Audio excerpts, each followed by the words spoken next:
I booked the theater fly loft at midnight. What the ropes confessed when we pulled. I didn't book the theater because I'm sentimental about spotlights. I booked it because rigging doesn't lie and counterweights don't care if your reasons have good posture.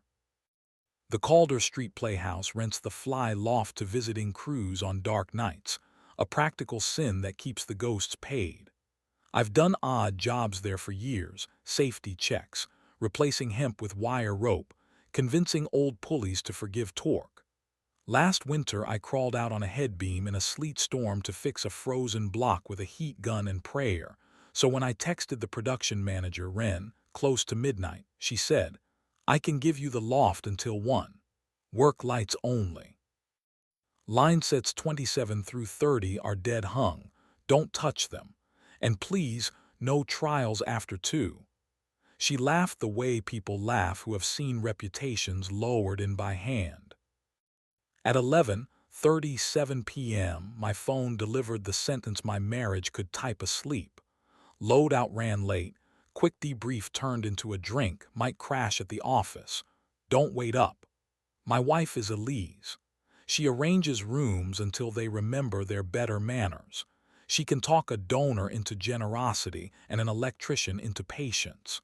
We have spent a year being heroic at logistics and stingy with appetite. The person who made that ledger dangerous is the operations lead with gaffer in his tote and carpentry in his shoulders. His name is Micah. He stands exactly one respectful step from married women as if there were a building code. In daylight, I admire him. At 12:10 a.m., my neck files a dissent. The stage door groaned open into a world that smells like sawdust pretending to be velvet. I climbed the iron ladder to the grid, past the catwalk where techs whisper prayers in the language of spiked tape. The fly loft is a cavern of ropes and secrets. Counterweight arbors ran in silver ribs along the wall. The lock rail glittered with cam cleats like a grin made of rules.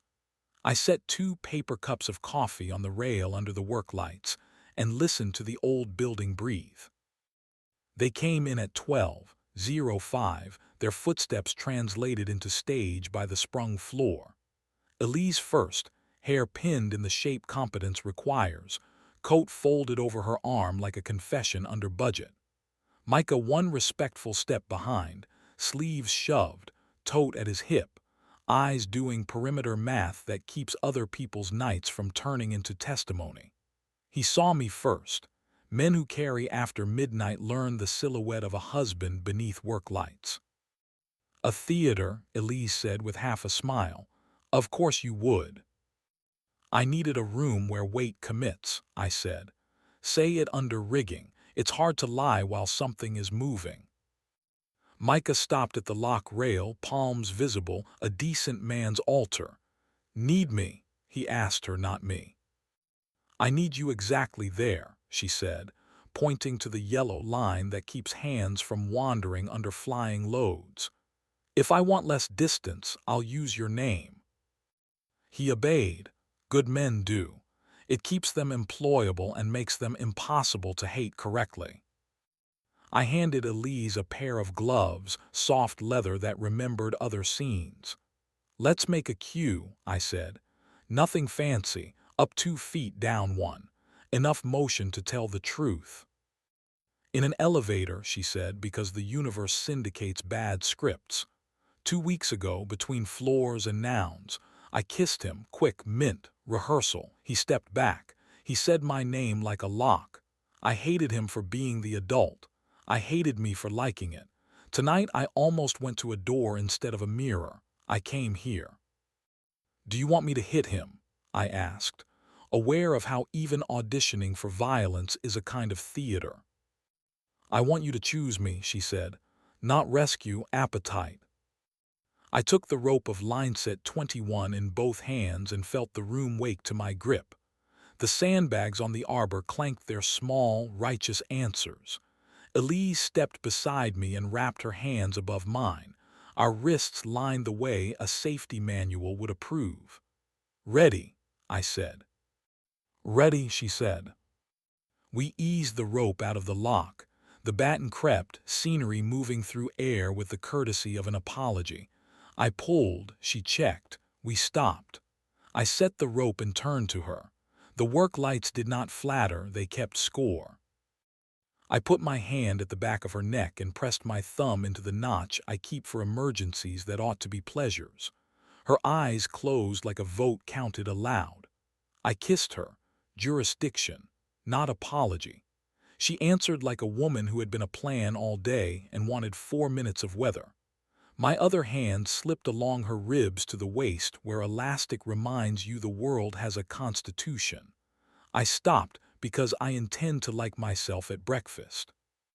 She took my lower lip between her teeth, brief and certain, then laughed into my cheek, the laugh that has ferried me across winters. "Do you still want to hit him?" she asked without turning toward Micah, who had begun reading the fly schedule with an attention that deserved a pension. "I want to thank him for stepping back," I said, "and I want to owe him nothing else." "That's a budget," she said. "We can live on that." We ran the cue again. Up 2, down 1. The rope warmed our palms, the weight argued in physics, not rumor. She told me the truth I didn't earn and she didn't owe. The kiss had been curiosity dressed as courage. The stopping was the only part she could keep in daylight. Tonight's almost felt like a door practicing her name. I told her about the motel parking lot, the brass key I didn't use, the ridiculous laugh that saved our rent. Micah cleared his throat in the polite key that keeps vans loaded and reputations boring. "Loadin' at 9, he said to the lock rail. "We need 4 backs and 0 speeches." He didn't move. He made himself into the respectful step back that holds up cities and marriages simultaneously. Elise took the rope from my hands and ran the batten down until the soft goods brushed the stage and stopped with a sigh. "Do something foolish," she said, "but survivable." I pulled a grease pencil from my pocket and wrote in small letters on the metal of the lock rail where a rag never reaches, "Choose before the elevator does." She took the pencil and, under the work light, wrote along the inside of her wrist, tiny and smug, "Appetite, not theater." I kissed the ink dry, and the room consented to be our witness without filing paperwork. We kept our clothes. We kept our life. We made heat that could walk out the stage door without borrowing grace. The loft hummed its industrial lullaby. Somewhere the building shifted its weight to a different foot. "Invite me when you're interesting," I said into the place below her ear where sentences rehearse. "Not just when you're frightened you'll be easier to love in other lighting." "I'm inviting you," she said. "Now and at 9 and under the kind of fixture that makes everyone look like an affidavit." We walked the grid together, stepping over joists like a pair of careful thieves. She told me small truths, how her shoulder locks when a room needs her to be a system, how she wants my hand at her neck when the lights are rude, how she hates that competence looks better on paper than appetite feels in a kitchen. I told her small truths, how I count ladder rungs when I'm scared, how I love the sound of tape lifting from finished spikes, how tired I am of being good and how ready I am to be generous. We stopped by the head block of our queue line. Steel teeth, honest as sunrise. Elise reached and pressed her fingers to the cold. "You brought me to a place where things rise and fall without lying about why," she said. "You're ridiculous." "I work around gravity," I said. "Ridiculous comes in the kit." We kissed again, brief, accurate.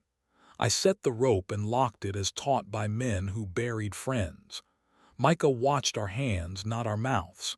He nodded once, as if safety were a dialect we were finally choosing to speak. "Tell me the worst thing you almost did," she said. "I almost made our kitchen a courtroom," I said. "Exhibits, evidence, clever plaintiff. I almost liked winning more than staying. I deleted the drafts and drove to the river until the bridge made me feel foolish."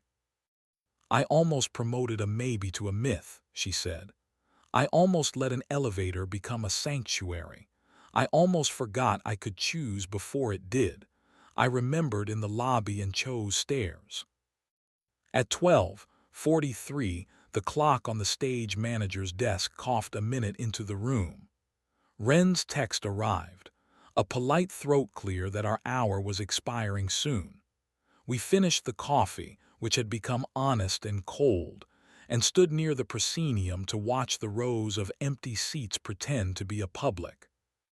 "You know they're all terrible," Elise said, meaning the chairs that had listened to every kind of speech. "Terrible and patient," I said. "Like ink, like rivers, like us." Micah shifted his weight as men do when decency requires them to remain furniture, but their knees vote to go home. "If I'm in the way," he said, "say so and I'll be a hallway." "You're a hallway," I said. "At 9 you're a van." He smiled a small smile reserved for treaties and went back to looking at the fly schedule, as if it were an interesting novel about physics. We took one more pull on our cue. Up 2, down 1. The rope sang the way muscle learns to forgive time. I leaned into Elise, mouth at her jaw where responsibilities misfile themselves.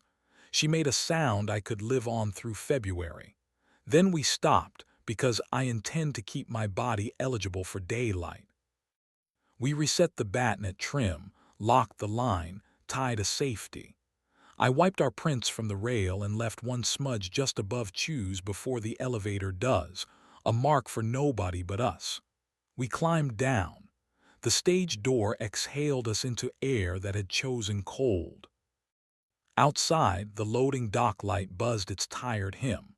We stood between two road cases stenciled with other people's shows and practiced turning tomorrow into prose.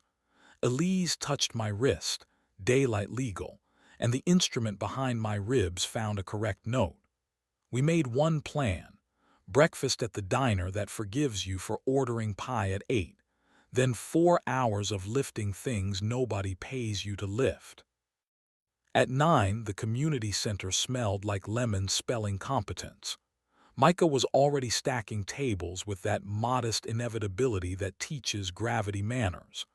I carried the other end and let the sun on my neck. Elise moved through the room with a clipboard, and a mouth volunteers obey without punishing themselves. When she passed me, she tapped the ink on her wrist and the morning selected us without speeches. During break, I set a coffee by Micah's elbow. "Thank you," I said, "for being the adult in the elevator." "Thank you," he said, "for booking a room where the floor doesn't lie." He looked at the doorway the way decent men treat exits, with professional affection. We loaded the van without theater. Tape squealed, a case objected, a list forgave. Gravity agreed to be negotiated for one more day. We didn't tell anyone about the fly loft. We taped a spent spike of fluorescent gaffer to the side of our fridge under the magnet shaped like the ridiculous boat we bought one summer we didn't ruin. Sometimes when the house auditions for courtroom, we walk past the playhouse in the afternoon and stand under the marquee like hopeful sinners. Sometimes she texts come and means stand beside me while I bend a room into competence and beauty. Sometimes I text come and mean watch me be a body before I become a plan. Sometimes we invite a friend who mistakes proof for love and take them to a matinee, third row center, and point up when the line flies smooth. See, up 2, down 1. How motion tells the truth better than speeches. We did not stop admiring other people's competence. We did stop confusing it with permission. Heat is a temperature, not a verdict. Ropes are witnesses that forgive only the prepared. We eat before we try to win. We sleep when the clock loses its manners. We put our hands on each other in daylight like the sun still issues licenses. And when the gossip part of the city asks whether we have anything to add, we say this: we rented a room where weight commits, kissed under work lights that refuse to flatter, wrote small words where a rag won't find them, and left before one because that's the law now. No trials after 2, choose before the elevator does, and tie a safety on what you mean to keep. The rest is cues and muscle and mornings where we show up, take our line in both hands and pull together.